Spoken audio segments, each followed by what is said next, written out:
There I was, asleep or perhaps dead.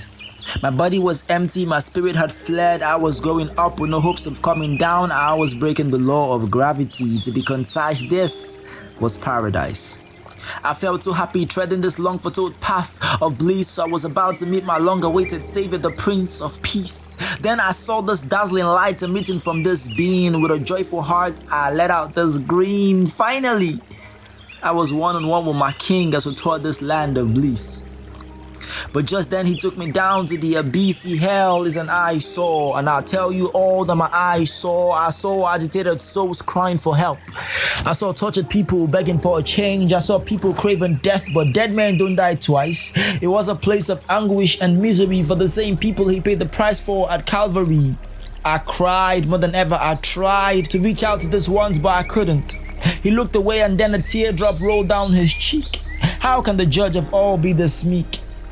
He said, go back and tell them all that you have sinned. Tell them that soon I will return to the scene. Tell them the time is short. The door of grace will soon be shut. They'll be shocked at how soon I'll come from my church. I will shock the chaff off my own.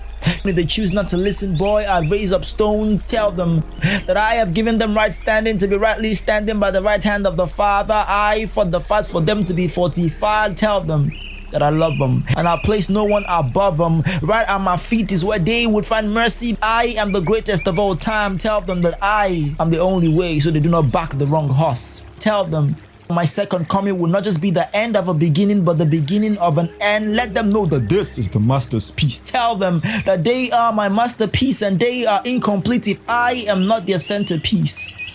Let them know that at the center of it all, it's me they will see. So I woke up, soaked in the tears of loved ones. Not for one did it occur to me that I was gone for too long. They said I was gone for 16 hours, but I don't think I was a 16 to be dead for hours. Since he hung on that cross to take the sins that were ours, it dawned on me the day would come when we all will bite the dust. Is it then you'd realize that sin will only leave you in disgust? One day we will walk through the golden gate, we'll cruise the calendar of time where there are no dates, there'll be no hangouts, no get-togethers and no date. We'll rest in the bosom of the Lord after the hustle and bustle.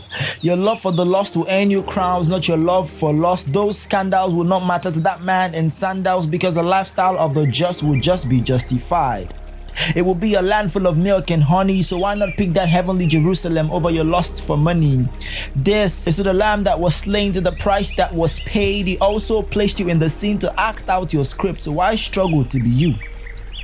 Take the right turn today, because your attention is all he needs to put your life at ease. The world might take our lives, but not what we believe in. The gospel is our truth, and by that we keep believing. I'm working out my own salvation and trembling and fear, because I know that the end is near. So he that has ears, let them hear. Do not end up in hell's jail, because ignorance is the key to eternal slavery. Now, the Christ the Poet team is a group of talented young writers who have dedicated their gifts to preach the gospel of Christ. I need you to do two things for me. First off, subscribe to this channel. Now, with every subscription we receive, it is such an encouragement to us to do this bigger, to do this better, and to do it brighter. And if you're looking to have a conversation with us, why not follow us on social media? On any of the platforms, the handle is @ChristThePoet. It's showing on the screen right now, and also we'll put the links in the description.